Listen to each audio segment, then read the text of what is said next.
보릿고개. 경상북도 의성군 단밀면과 구미시의 경계에 위치한 열대제라는 고갯길 중턱에 오래되고 작디 작은 집 한 채가 자리 잡고 있다. 그 집이 언제부터 그곳에 있었는지 알 수는 없지만 비바람에 허물어진 벽과 부서진 문짝이 세월의 흐름을 말해주고 있다. 지금은 사람이 살지 않는 집이지만 옛날에는 많은 사람들이 오고 갔던 주막이었다고 한다. 그리고 이 작은 주막에는 지금까지도 전해 내려오는 전설이 하나 있다. 때는 조선 후기 동학농민운동이 한창일 무렵이었다. 도처에서 밀란이 일어났고 광군은 이를 토벌하러 나섰다. 사회가 지극히 혼란한 틈을 타서 도적대들조차 극성을 부리니 외진 산길을 넘어가는 것은 매우 위험한 일이었다. 이곳 열대제에도 산적이 자주 출몰하였는데 한두 사람이 제를 넘는 것은 위험했기에 10사람 이상이 떼를 지어 넘었다고 해서 열대제라는 이름이 생겼다고 한다. 나라는 어지럽고 계절은 3월이라 보릿고개가 돌아왔다. 가뭄이 들어 그나마 보리 농사도 말이 아니어서 가진 것 없는 사람들에게는 너무나 힘든 시간이었다. 이 무렵 예수는 넘어 보이는 한 노인이 9살쯤 되는 어린 손자의 손을 잡고 의성 쪽을 향하여 고개를 넘어가고 있었다. 노인은 기묘하게 돈을 쓸 일이 있어서 집에 있던 황소 한 마리를 팔아 돈을 마련하여 집으로 돌아가는 길이었다. 그때 고개를 한참 넘어가고 있을 때였다. 어디선가 이상한 소리가 들려왔다. 나무가 우거진 산중이라 바람소리인지 사람의 소리인지 분간하기 어려웠으나 끊임없이 소리가 들려왔다. 노인과 손자가 걸음을 멈추고 귀를 기울여 들어보니 사람이 다투는 소리 같았다. 시절이 험하고 갈 길이 바쁜지라 노인은 손자의 손을 이끌고 지나쳐 가려고 하였다. 그런데 어린 손자는 그들이 왜 싸우는지 그곳에 가보는 것이 좋겠다고 하였다. 결국 두 사람은 소리가 나는 곳을 찾아가 보았다. 그런데 그곳에서는 가슴 아프고도 어처구니 없는 싸움이 벌어지고 있었다. 한 젊은 부인이 아기를 업고 있는데 다른 젊은 남자가 아기의 손을 잡아채려고 하고 그 여자는 울부짖으며 도망다니고 있었다. 어서 이리 와! 그것 좀 잡아먹자! 하며 여자를 쫓아다녔다. 여자가 엎어졌고 아기는 자지러지게 울어댔다. 그렇게 숨바꼭질하던 남녀는 지쳐 쓰러졌고 기진맥진하여 숨도 제대로 쉬지 못하였다. 이 광경을 지켜보던 노인이 이보시오, 이보시오. 도대체 무슨 까닭으로 이러고 있는 것이오? 하고 그 곡절을 물었다.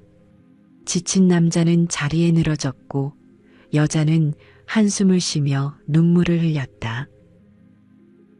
사연인즉 그 남자는 자기 남편인데 양식이 없어 며칠을 굶주리더니 배고픔에 정신을 잃고 아기를 잡아먹으려 한다는 것이었다. 사연을 들은 손자는 자기들이 가지고 있는 떡을 이 사람들에게 주자고 하였다. 노인 역시 떡을 나눠주려고 마음먹었으나 자기들이 먹을 것을 조금은 남겨두려고 하였다. 그러나 손자의 마음 씀씀이가 기특하여 남김없이 떡을 다 내주었다. 떡을 본 그들은 미친 사람처럼 허겁지겁 떡을 먹어치웠다. 그제야 정신이 드는 눈치였지만 남편은 여전히 말이 없었고 아내가 말을 이어갔다. 저희는 너무도 가난하여 이제 굶주림에 지쳤습니다. 그래서 의성 쪽에 사는 친지를 찾아 도움을 청하러 가는 길이었습니다. 그런데 남편이 배고픔에 정신을 잃고 아이를 잡아먹으려 한 것입니다. 아내의 말을 들은 노인은 한숨을 크게 쉬었다. 이놈의 보릿고개는 언제쯤 지나가려나? 노인은 그 아낙네에게 위로와 격려의 말을 하고는 길을 떠나려 하였다. 그런데 갑자기 손자가 애원하며 말했다. 할아버지, 아까 숲한 돈을 이 사람들에게 주면 좋겠어요. 떡 한두 개만 먹고 어떻게 살겠어요? 우리가 떠나면 저 사람들은 곧 굶어 죽을 거예요. 돈이 있어야 앞으로 일을 할 수 있지 않겠어요? 손자의 말에 할아버지는 몹시 당황하였다. 왜냐하면 기묘하게 쓸 데가 있어 소를 판 것인데 그 돈을 처음 보는 남에게 주자고 하니 답답한 노릇이었다. 그렇게 되면 원래 계획했던 일은 모두 수포로 돌아갈 것이 뻔했기 때문이었다. 하지만 노인은 이내 자신의 생각을 바꾸고는 손자의 말대로 그 돈을 그들에게 주기로 했다.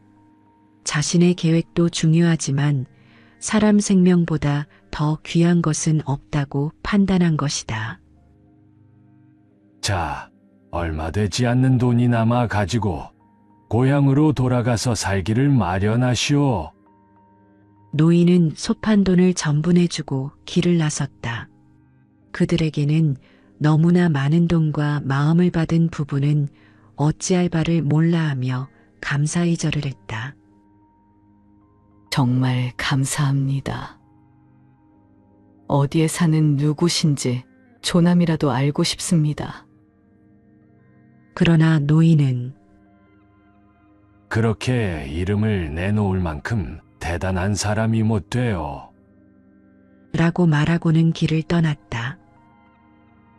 사실 이 노인은 이 고장에서 이름 있는 부자인 조 씨였으며 그동안도 주위 사람들에게 은덕을 많이 베푼 인물이었다. 이후 세월이 유수와 같이 흘러 20여 년의 시간이 지났다. 노인은 세상을 떠났고 9살짜리 어린 소년도 이제는 어엿한 30대 청년이 되었다. 그런데 안타깝게도 그 사이 조 씨가의 살림은 많이 기울어서 생계가 어렵게 되었다. 청년은 가산을 다시 일으키려고 애썼지만 쉽지가 않았다. 실패도 하고 좌절하였지만 언젠가는 지난 날처럼 잘 사는 날이 올 것이라 믿으며 어렵사리 생활하고 있었다. 한편 열대제에서 노인과 손자의 도움으로 목숨을 구하고 다시 살아가림을 얻은 부부는 집으로 돌아가 농사를 짓기 시작했다. 아침부터 밤늦게까지 열심히 일을 했다. 비록 농사일이 고됐지만 죽음의 문턱까지 갔던 부부에게는 이나마 감사할 따름이었다. 그 결과 하늘은 스스로 돕는 자를 돕는다는 말이 무색하지 않을 정도의 부자가 되었다. 그들은 20년 만에 재물을 크게 모았고 그 마을에서 노부자로 유명해졌다. 그러나 노씨 부부에게도 세월은 비껴가지 않았다. 어느덧 흰머리가 듬성듬성 생기는 등 중년을 훌쩍 넘긴 것이었다. 부부는 생활이 안정되고 여유로워지자 지난날 자신들의 목숨을 구하고 살 길을 마련해 주었던 노인과 손자를 찾고 싶은 마음이 들었다. 그동안도 늘 고마운 마음을 안고 살았지만 사는 것이 바빠 선뜻 찾아 나서지는 못했던 것이다. 그러다가 부인이 남편에게 한 가지 방책을 제시하였다. 여보, 우리가 그때 도움을 받았던 열대제에 가서 주막을 하면 어떨까요? 그곳은 왕래하는 사람이 많으니 오고 가는 사람을 붙잡고 그분들의 소식을 물어보면 찾게 될 수도 있지 않을까요?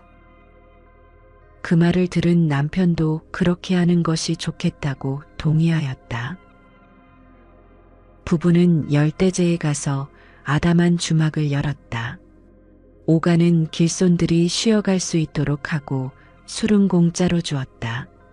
공짜 술을 대접하며 자신들이 옛날 이곳에서 도움을 받았던 사연을 이야기하였고 노인 과손자의 소식을 탐문하였다. 한 달의 시간이 지났고 그 사이 많은 사람들이 그 주막을 다녀갔다. 그러나 조선의 소식이나 행방을 아는 사람은 아무도 없었다. 부부는 이러다 그들을 영영 만나지 못하는 게 아닌가 하여 초조하기도 하고 걱정도 되었다. 그렇게 시간은 또 흘러갔다. 초여름 어느 날 해가 서산으로 넘어가는 저녁 무렵 남루한 행색의 나그네가 주막을 지나쳐가려 하고 있었다. 차림새는 궁색했지만 어딘지 모를 기품이 느껴지는 사람이었다. 부인은 나그네를 붙잡으며 좀 쉬어가기를 청하였다. 말씀은 고맙지만 곧 날이 저물 것이고 갈 길도 바빠서 쉬어가지는 못하겠습니다. 라고 하며 발길을 재촉하였다. 부인이 재삼 간청하자 나그네는 가진 돈이 없어 술을 먹을 형편도 되지 못합니다. 라고 하였다. 술값을 받는 주막이 아니니 마음 편히 쉬어가라고 부탁하는 부인의 간청에 못 이겨 나그네는 주막으로 들어섰다. 부인은 나그네를 극진히 대접하고 여느 손님에게처럼 지난날 자신들의 사연을 들려주었다. 부인의 이야기를 다 들은 나그네는 눈을 지그시 감고 한참을 가만히 있었다. 그러고는 20년 전 자신이 9살 때 있었던 그 일을 소상하게 이야기해 주었다. 이 나그네가 바로 그때 소판 돈을 모두 주자고 말했던 어린 소년이었던 것이다. 나그네와 부부 모두 감격에 눈물을 흘렸다. 부부는 자신들이 목매에도 잊지 못하던 은인을 찾았으니 감사한 마음을 이루말로 표현할 수 없었다.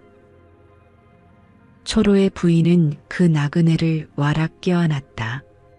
20년 동안 밤낮 할 것 없이 성실하게 일했던 사연과 옛날 짐승 같은 삶을 살던 자신들을 구해준 은혜를 잊지 못하여 은인을 찾고자 이곳에 주막을 차리게 된 자초지종을 소상하게 설명하였다. 조 씨도 그 사이 가세가 기울고 어렵게 살아가고 있는 지금의 형편을 이야기하였다. 그들의 이야기는 밤이 새도록 계속되었다. 주막집 노씨 내외는 자신들이 도움을 받았던 것처럼 조 씨를 도와주고자 마음을 먹었다. 은혜에 보답할 수 있어서 오히려 기쁠 뿐이었다. 부부의 도움으로 조 씨도 안정을 되찾게 되었고 노 씨 부부와 조 씨는 친형제나 다름없이 가까운 사이가 되었다. 비록 도둑이 들끓었지만 그 가운데에서도 인정이 오고 갔던 그 옛날 열대제는 이제 숲이 우거지고 길이 막혀 오가는 사람이 없다. 그러나 그들이 남긴 아름다운 이야기는 아직도 전해져서 사람들의 가슴을 따뜻하게 적신다. 이제 주막은 없어졌지만 그 자리는 아직도 남아 소중한 사연을 전해 내려오고 있다.